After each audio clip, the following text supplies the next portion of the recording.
miséricorde et la joie vous soit accordée. Alors, on a tous fait des erreurs, même en étant chrétien, on a fait des erreurs. Des erreurs qui ont impacté aussi à notre environnement. Et c'est des erreurs qui sont souvent fatales et des erreurs qui sont souvent très douloureuses.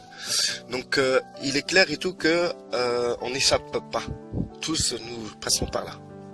Même ceux qui se disent grands et érudits de la parole font des erreurs. Et chaque jour ils en font. Je peux vous l'assurer. Si on vous dit le contraire, ne croyez pas. Ces gens-là, ils vous mentent. Ou bien ils ne sont pas conscients de leur erreur, tout simplement. Donc du coup, une des erreurs que j'ai commises, c'est être fanatique. Fanatique, pas du style kamikaze ou comme on peut le voir dans l'islam.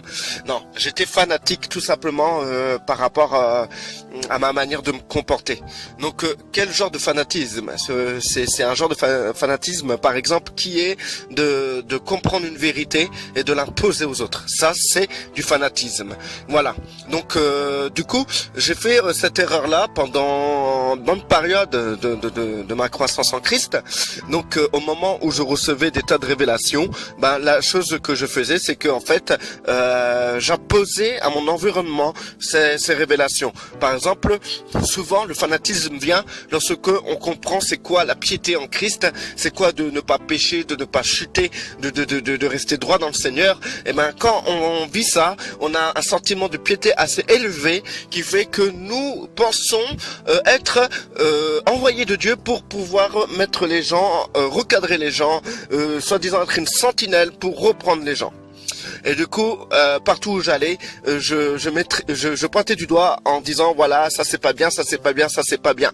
Ça fait beaucoup de mal. Et c'est pas comme ça qu'un chrétien doit agir. C'est totalement faux de la manière dont j'ai agi. La preuve en est, c'est que Yeshua, lorsqu'il était sur terre, il agissait de manière souple et vraiment aimante. Il agissait différemment pour chaque individu.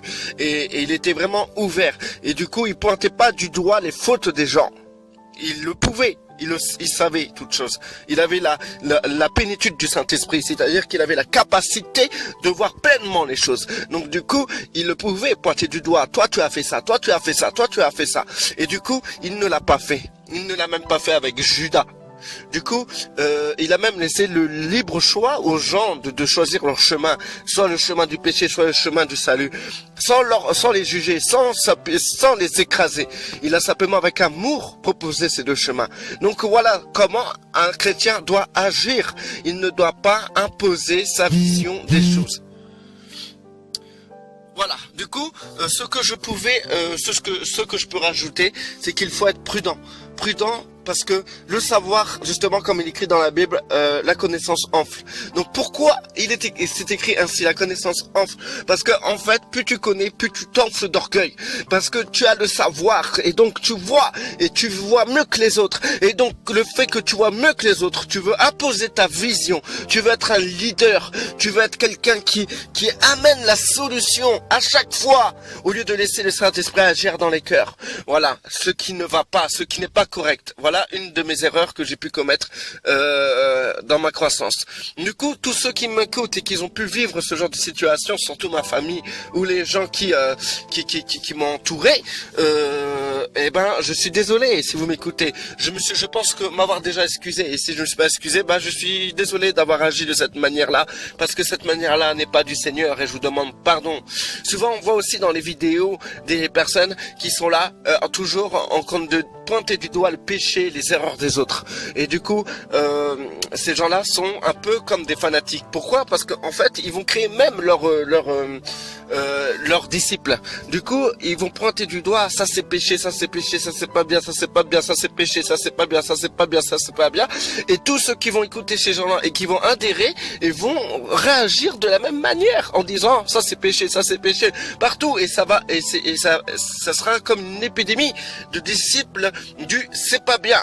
Et du coup, nous pouvons en voir souvent dans les assemblées, et souvent on en voit aussi au dehors des assemblées, surtout au dehors des assemblées, parce que vous croyez que les pires religieux sont dans les dénominations chrétiennes ou les fédérations chrétiennes, eh ben non, les pires religieux sont au dehors des fédérations. Satan a bien vu la chose venir, il a anticipé et il a ciblé, il a tiré et il a justement éteint ce nouveau réveil qui aurait pu se répandre puissamment. Aujourd'hui, il existe un autre réveil. Cet autre réveil, c'est le réveil du cœur. Je ferai une vidéo sur ça. Du coup, nous pouvons comprendre et tout que nous devons éviter, justement, si nous avons une connaissance, une révélation, de l'imposer là où nous allons, là où nous sommes, dans notre environnement. Nous devons cesser d'imposer ce que nous comprenons. Nous ne devons pas agir ainsi. La seule chose que nous devons faire, et qui est humble, c'est collaborer avec le Saint-Esprit. Et le Saint-Esprit, la seule chose qu'il fait, c'est de ramener les cœurs à Christ. Voilà ce que nous devons faire. C'est pas en amenant un évangile d'une c'est pas bien ça, que nous allons ramener les cœurs à Christ. Mais plutôt, en ramenant les cœurs à Christ, les personnes eux-mêmes comprendront que c'est pas bien ça. Et c'est comme ça qu'il faut agir. Et ça, c'est quelque chose qui reste ouvert. C'est quelque chose qui reste bien. C'est une collaboration avec le Saint-Esprit. Voilà. C'est d'ailleurs la seul endroit où il est écrit qu'on peut convaincre de péché. C'est le Saint-Esprit, quoi, en fait. Le Saint-Esprit seul peut convaincre de péché. C'est pas à nous en pointant du doigt ou en disant ce qui est bien ou ce qui est pas bien, qui fait que nous agissons comme en collaboration avec le Saint-Esprit. Donc du coup, il est important et tout de se remettre en question. Si ça vous arrive là encore aujourd'hui de faire ça, il faut vous repentir et cesser immédiatement d'agir comme ça. C'est du fanatisme. C'est un peu, vous voyez, un peu comme on voit par rapport aux sectes islamiques.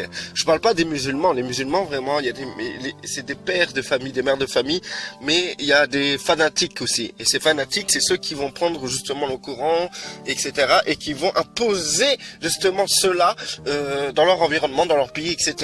Et ben en fait pour l'évangile c'est la même chose. Vous pouvez prendre l'évangile et l'imposer de la même manière que les islamistes, les sectes islamistes imposent la charia.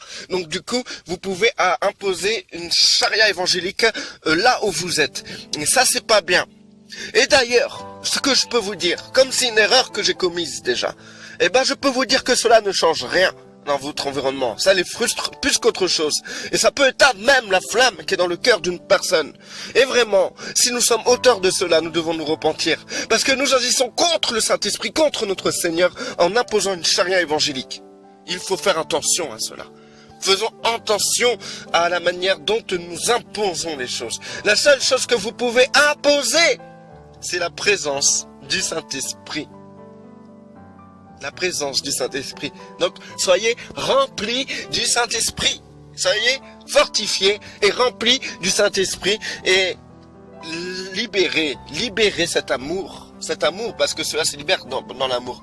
Voyons comment notre Seigneur Yeshua a marché sur terre. C'était simple, il a marché avec amour.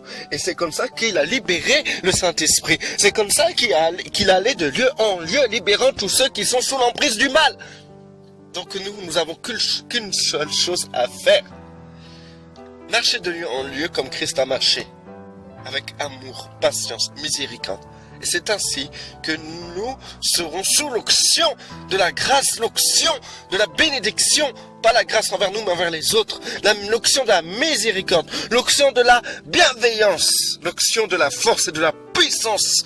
Et c'est là que les âmes seront libérées de l'emprise du mal. Partout où vous irez, ça sera ainsi. Et non en imposant une loi, une charia évangélique. Voilà. Que la paix soit sur vous. Que celui qui est béni reste béni. Que celui qui n'est pas béni soit béni au nom puissant de notre Seigneur Yeshua pour la gloire du Père seul.